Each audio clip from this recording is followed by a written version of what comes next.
Welcome to Netsmart CareThreads, a podcast where human services and post-acute leaders across the healthcare continuum come together to discuss industry trends, challenges, and opportunities.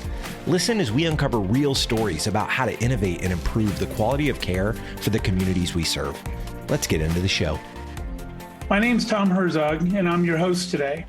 I serve as the Chief Operating Officer at Netsmart, and I'm excited to introduce our guest today, Sonnie Linebarger, Chief Operating Officer at Bristol Hospice.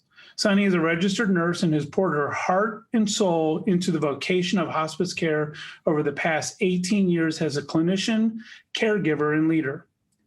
At Netsmart, we've been following her thoughts and leadership on social media as she's continued to invoke conversation and challenge not only our own bias, but maybe our perspectives and context around this topic. And today, we're going to be talking about caregiver self-care. Clinicians and staff come into this vocation to serve others and far too often do not take close enough care of their own health, mental wellness, and overall well-being. Why is this important?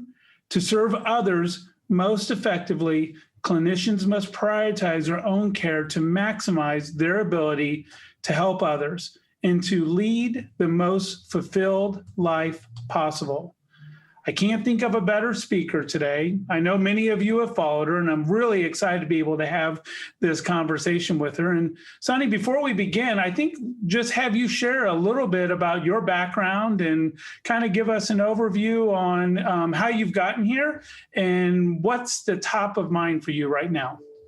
Yeah, thanks, Tom. Well, it's a pleasure to be here.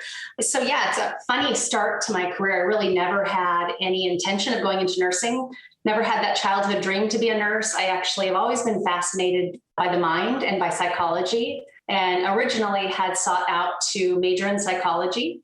And my mom told me, always have a plan B, just always have a backup. And she said, why don't you go through this course and get your CNA license? And I was like, oh, no, that's not for me. And she goes, how about I pay for it? You go through it. You always have this backup.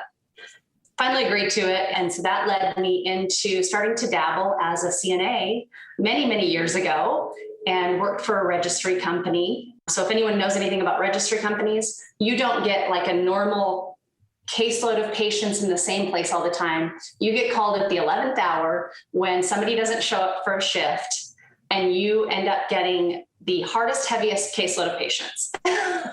And so that was really how I was introduced to it.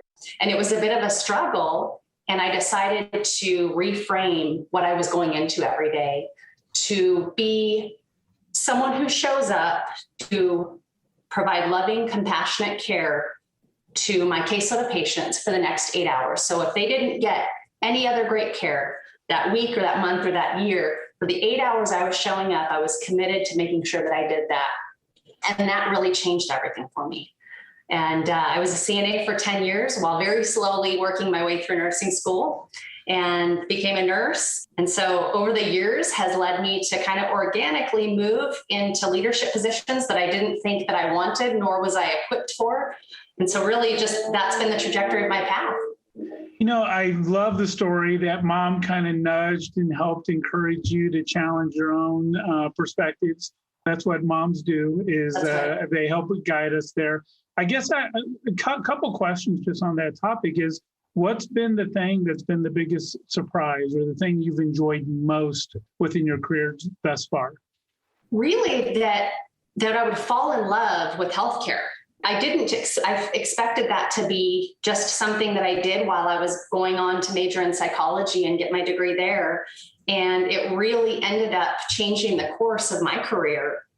And then I never also thought I would end up in hospice. That's been a huge surprise.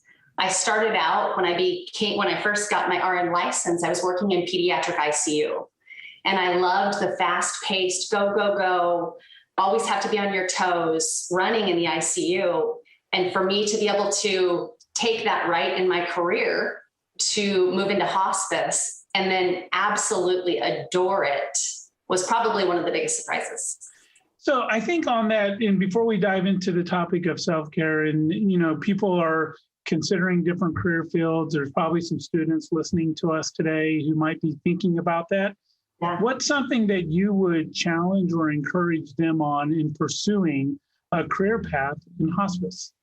So one of the things that I heard going through nursing school, and I will never forget it, and it always made me very apprehensive when it came to hospice, was that hospice is where nurses go to retire. And if there is anything that I can shatter, it would absolutely be that silly myth, because we have a lot of actually young nurses who are early in their career have come to step into hospice.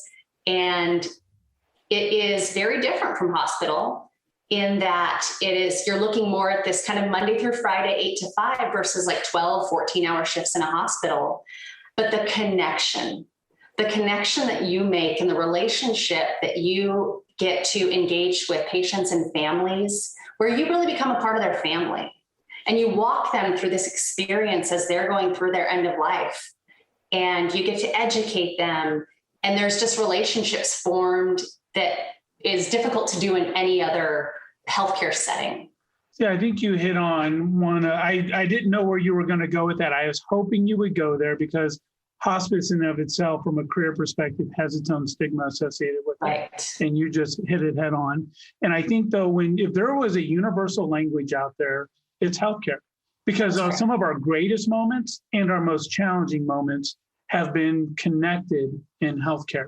The birth of a child, those of us who have had kids, we can go back and we can remember those times and very vividly. And then the challenges of someone fighting for their next day, or working to have quality life. And I love how you put it, is just an awesome opportunity to develop a connection with that caregiver. And I would tell you in my own story that I have great respect and admiration for our frontline caregivers, because we know when we've come across those who are passionate, go above and beyond, because you said it, you become like family. The connection is a part of everyone helping him walk through that very difficult or challenging time in life. And in some ways, that segues into our topic today around self-care.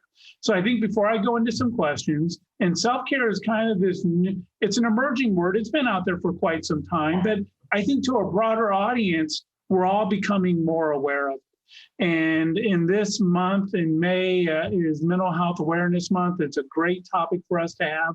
So much has been asked of our caregivers in every role, in every level. And no one took Pandemic 101 in school and how we were going to navigate that piece of it.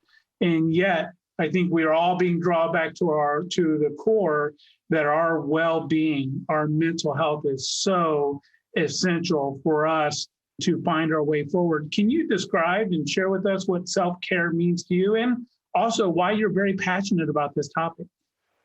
Yeah. So for me, self-care is filling your bucket. And that bucket is a little bit different for everybody. That to me means being able to have the time and space, both physically, mentally, to do something outside of, whether it be being consumed by work, whether it be being consumed by home, being a parent, being a caregiver at home. There's so much that is being asked of caregivers and frontline workers today that I think it's so incredibly important to be able to step back and have some sort of a fluid balance. And I say fluid because it's never 50-50. It kind of fluidly shifts back and forth. And what it looks like for me is not overlooking the simple things when it comes to healthy diet and exercise. I think those are some of the simplest things that so often get overlooked. But anyone who has seen my LinkedIn posts know that I am a hiking nut.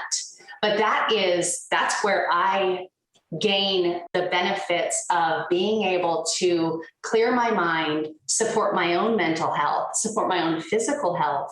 And I say that mountain knows everything about me. It knows my wins and my losses, because that's really where I seek solace. It's a meditative experience for me. It provides me physical activity. But I think it doesn't just, you don't have to hike a mountain.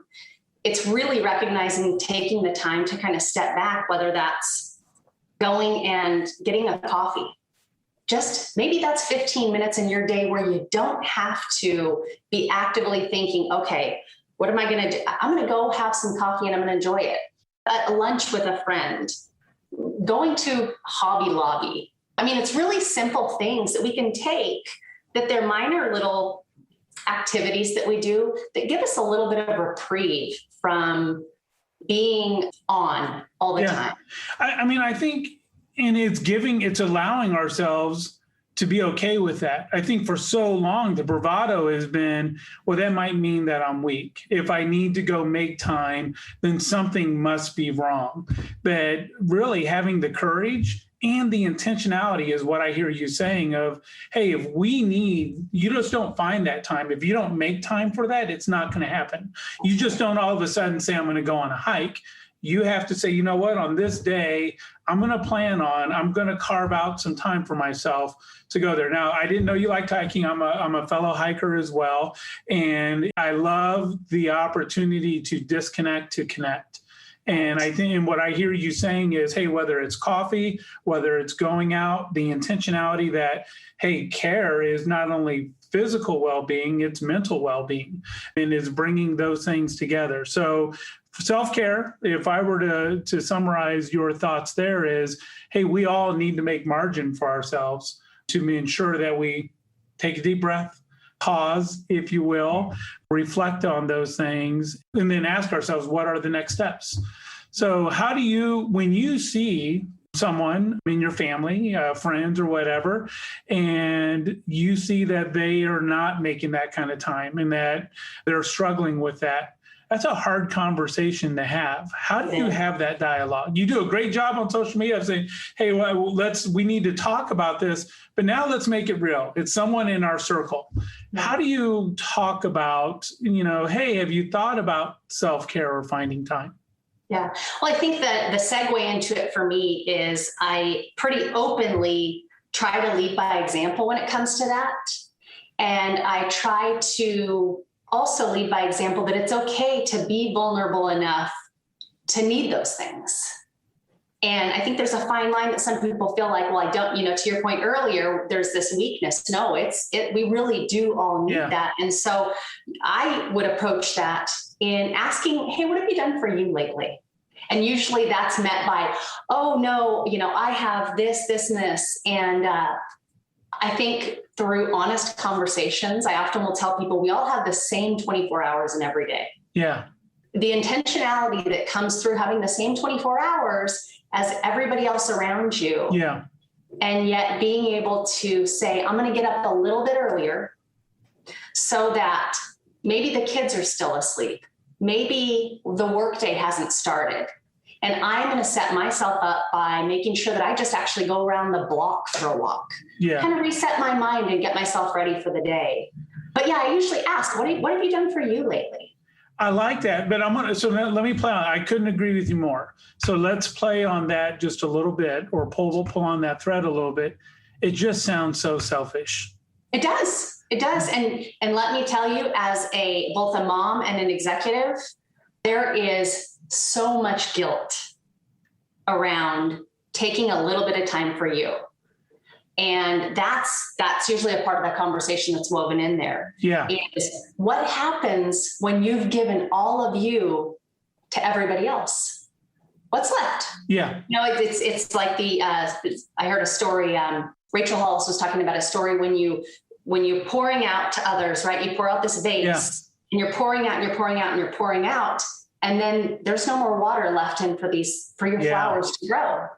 And so, however, she also said, if you take a pitcher and you pour into that vase and you just continue pouring into that vase of flowers, what will eventually happen? It's going to overflow. Well, when you're overflowing your own cup, you're flowing into others' cup as well. Yeah. You're able to take better care of people, better care of yourself, you're able to do a better job at work, at school, whatever that looks like as a parent. Yeah. When you're not running on fumes. Yeah. And I think that's part of the challenge, because for so long we've been taught we give away medals for running on fumes, that if you can run on empty and still succeed, then you must be doing something good. But I think we've also seen the challenges and consequences of that happening. People get burned out. Families become stressed. We're connected on social media, but we're really disconnected because we don't have that opportunity to really align with where we're at and feed off of other people, because likely something that you're going to say or going through could be the exact thing that I need to hear in my own story and journey. And the way I phrased it is, I can only give to others what I'm willing to prioritize for myself. And if there's selfishness, it's me believing that it's more important for you, but not me.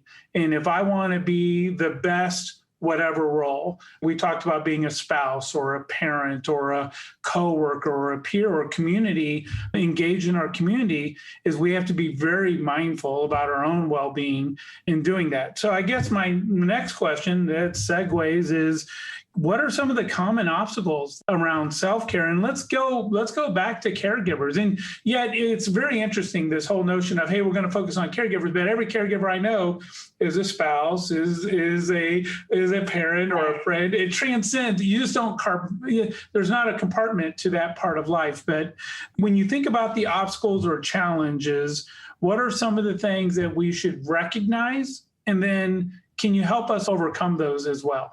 Yeah, I think recognizing boundaries. That's a big thing that people really struggle with. They want to be on all the time with work. They want to be a good spouse. They want to be a good parent. They want to be a good caregiver if they're caring for their own family. And being able to establish some good boundaries is really step one. That's kind of the foundation in which you don't give everything to just one direction and then it leaves you empty. And so, as we look at being able to give your all at work through COVID, I think has probably challenged people more than it ever has. And that's both men and women. Yeah.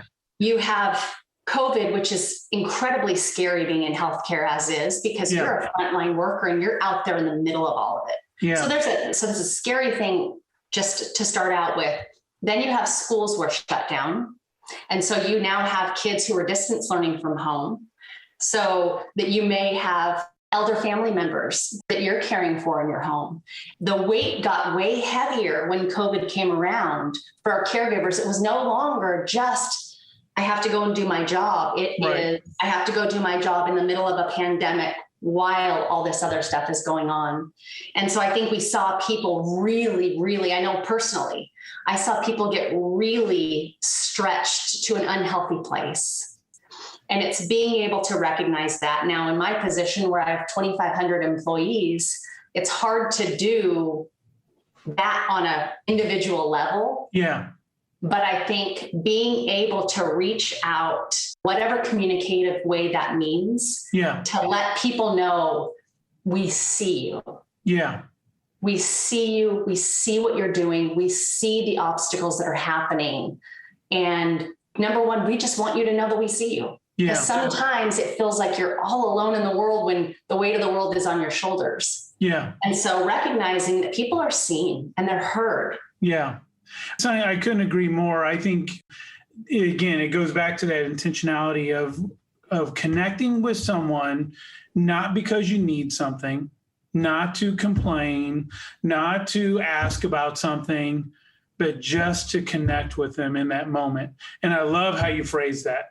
I see you, appreciation, gratitude, thank you, because as the pressures at work increased, and you just said it, in healthcare, it's not like the pressures at home went away. They also increased. And we said, hey, let's make this double hard and as complicated and difficult and challenging as possible. Right. And we all had to be very responsive to that. Loved how you said that in regards to taking time with, and I think it's in our network. I agree. I mean, when you talk about at scale, a larger organization like yourself, but if we all just did that within our own circle, and then people did that within their own circle. The ripple effect. Right. It's an absolutely. And now we're not scrolling through news or dealing with this reaction or response. We're focused on how can I be a ripple of goodness to someone else that they can in return give that ripple as well. And this notion around self-care, that alone is not only good for you, but it's good for others as well. So let me go to the next question on that. And it is, what is something all of us should start doing that we probably are not doing right now as it relates to self-care? I think mindset is huge, and being aware of your mindset.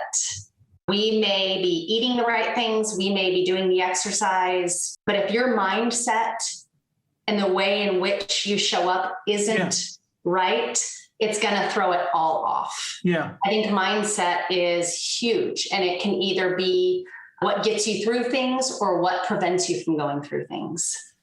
And what are some ways that I'll share with myself as well. I'll begin, to be fair, because I think mindset's one of those things. And in my various roles, we've all talked about get your head in the game or get your mindset focused. Sounds really easy, but it turns out it's not always that easy, especially when you got a lot of inputs and noise that are challenging. I'll tell you, one of the things that I doubled down on over this past year is around journaling, and really there's a concept called 5-minute journal. And you really begin the day with thinking about, hey, 5 things in which I'm appreciative of, a few things that I may be doing today. And you end that day as well.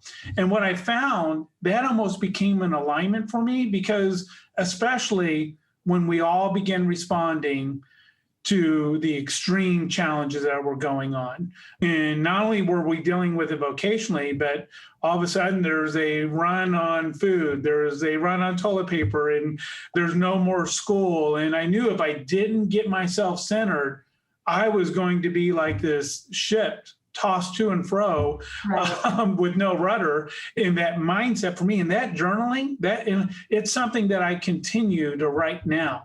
And really just taking a pause, disconnecting from everything and saying, you know what, there's some hard things going on right now, but there's some good things going on right now. And then ending my day with that same focus has been good. I'm curious, what are some of the things you do to help with your mindset? Yeah, right on the same track as you. I get up early. I get up at 4:30 so that I have the time when the rest of the world isn't awake yet. My kids aren't awake yet. The workday hasn't started. And that's the intentionality. That's my sacrifice, is that I get up earlier so that I have some time to really set my day. Yeah. And I start that out with scripture first thing in the morning. And then I go to my journaling. And that journaling is the 5 things I'm grateful for in the last 24 hours. And it doesn't have to be anything magnificent. There are a lot of days where it's my physical mobility. Yeah. You know, I'm grateful for the sunset. Right. There are just simple little things, but I've been doing that for a number of years now. Yeah. And it completely changed the way in which I show up. Yeah. Because I look at everything through a lens of gratitude and appreciation. And so you can recognize really small things that have a way bigger impact on you when you do that. Yeah. And so I do my scripture, I do some journaling, and then I do at least 20 minutes of reading in the morning. And so that's my morning. I set myself up for success that way. So it goes back to being intentional would be the first thing is, hey, I need to do something. And there's almost an awareness piece of it. The next part of that then is having a plan. You didn't just wake up and say, oh, what do I need to do? Let's have a plan now. And I guess I'm going to transcend that into a workforce and with our peers and colleagues as well, is what can leaders do to help build a culture of self-care? So you and I talked through what we specifically need to be doing. How do we carry that forward into the places that we work? I would say number one is leading by example. I think if you aren't leading in the way in which you hope is going to help other people, then how are you calling yourself a leader? And that sounds a little bit harsh, but I consider leadership to be a responsibility. And so in that, I need to make sure that I'm leading by example. I think you have to check in with your people. I think that's huge. If you, especially again, going back to, we're in times that we just haven't navigated before.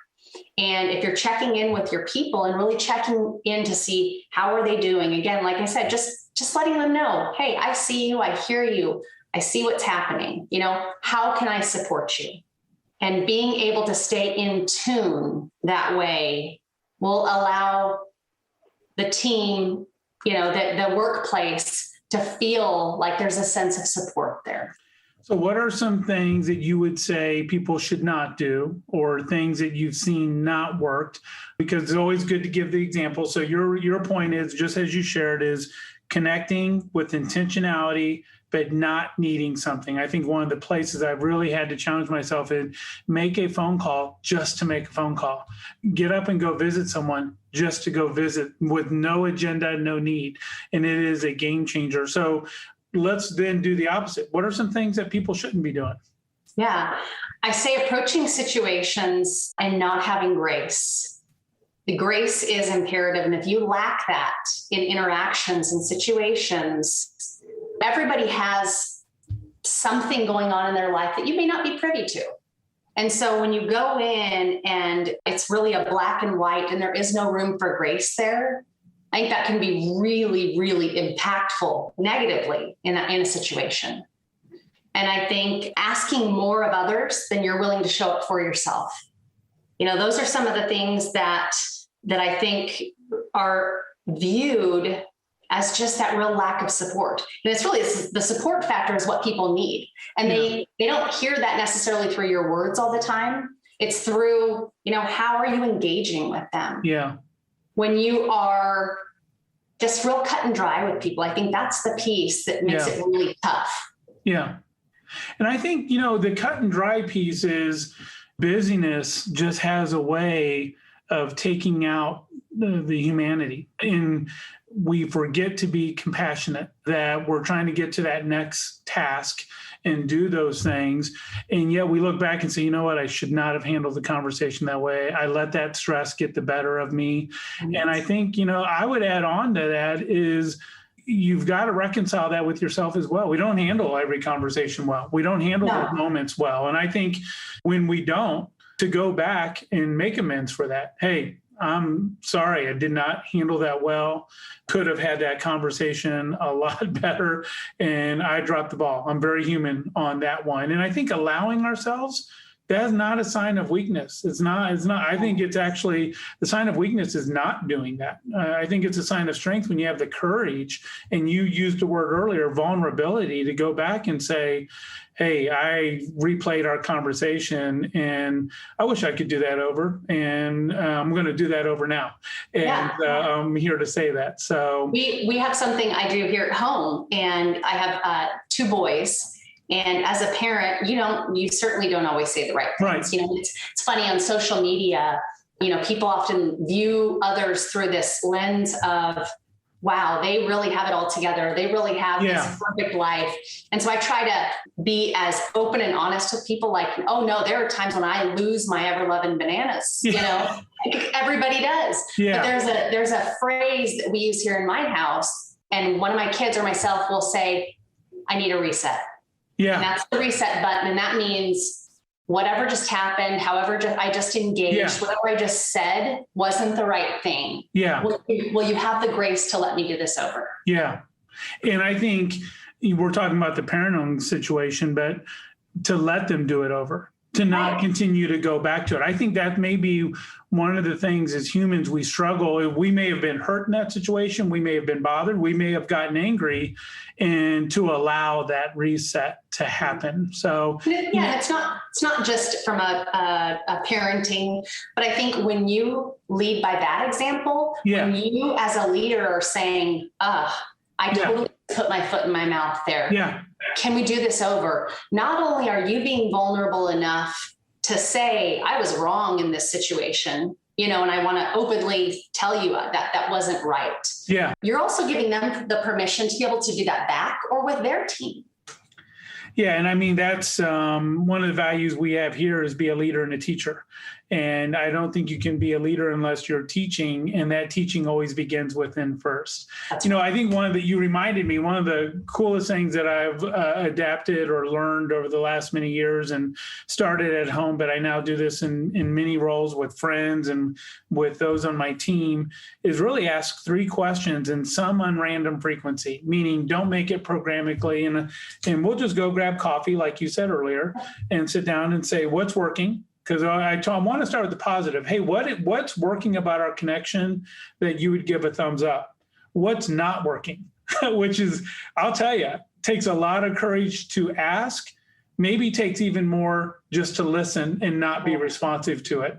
Because even if I think it's working and that person doesn't, then we've got to be okay with that and understand how are we going to engage better. And then it's really that last piece, we're always in it, what can we be doing better?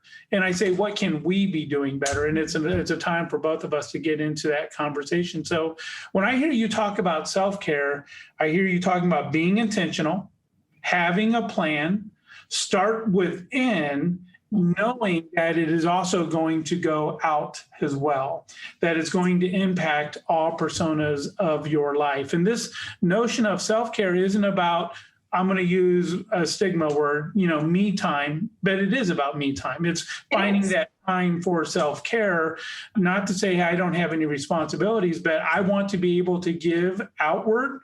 So I must ensure that things are going on okay with me. So I appreciate you defining that. And, as we get back to caregivers, and we just got a few more minutes left, and we'll look at that role. Everyone has had undue pressure and stress during this time. A tremendous amount was asked of our caregivers, a lot of unknowns, lots of uncertainty, having to adapt and pivot by the minute, if you will.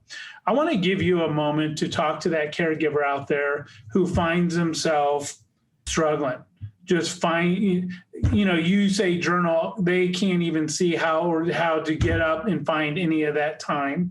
You talk about giving back. They're like, I'm having a hard time just wanting to get up and fulfill that day. What words of encouragement would you say to them right now? I would say it's okay to not always be okay.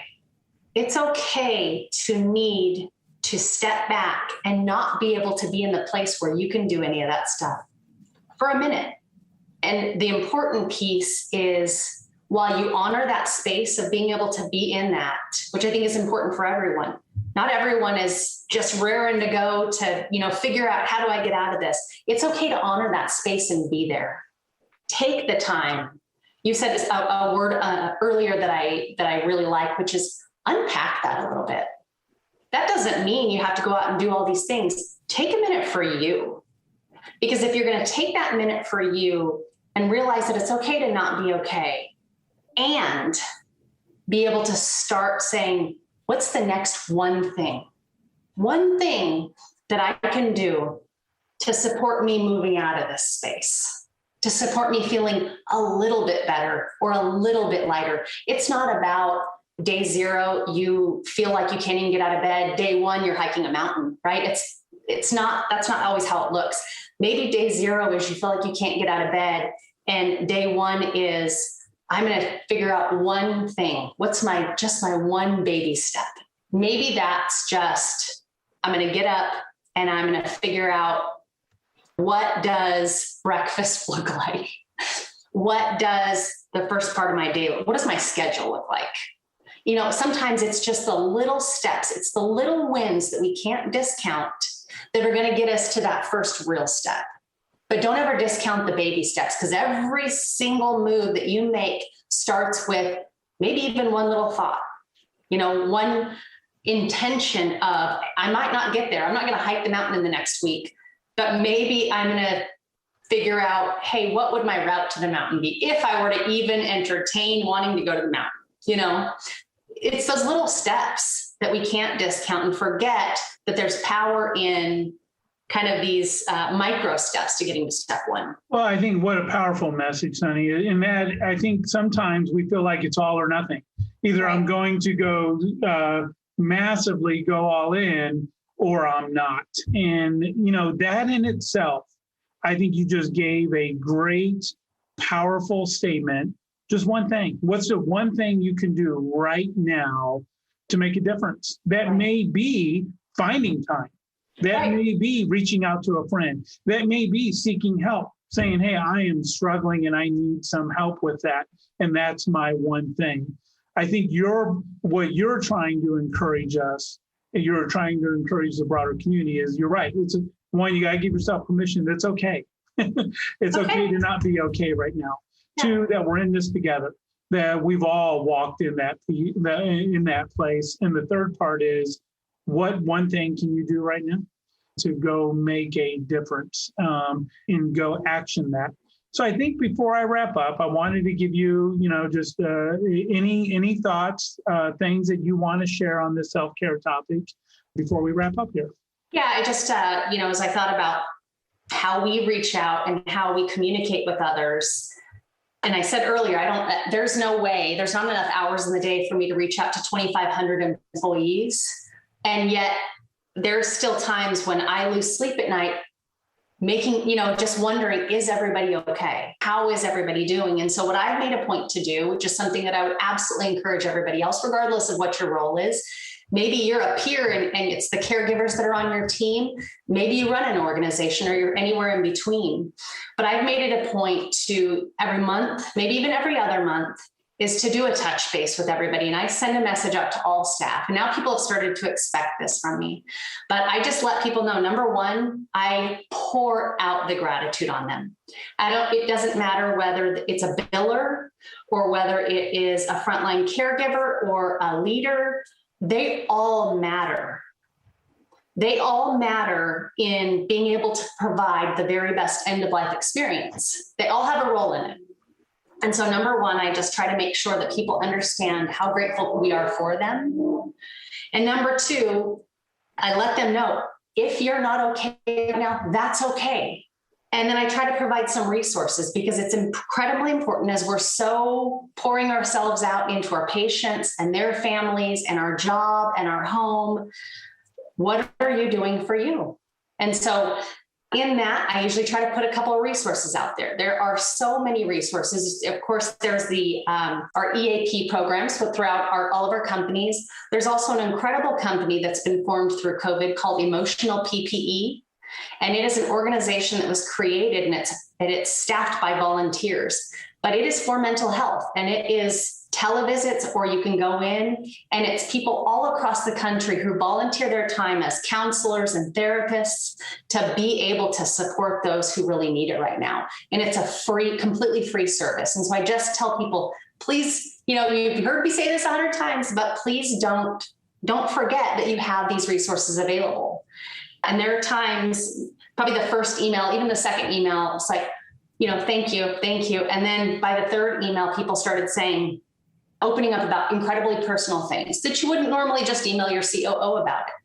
But I'm honored that they do. And so I think by opening yourself up, by opening up others and making sure that they have the resources necessary to support their mental health, to support their physical health, so that they can be the very best caregivers possible, is you're setting everything up for success. Well, it's great advice. And we'll put speaking of tools and resources, we'll include those in the notes. They're important. I think if people wanted to connect with you, I think maybe one of the best places is on LinkedIn. Is that absolutely? Is yes. that fair? So we'll include that down there. And as we come in for a landing here, I just want to thank you. Thank you for making time for this subject, for making time for this podcast.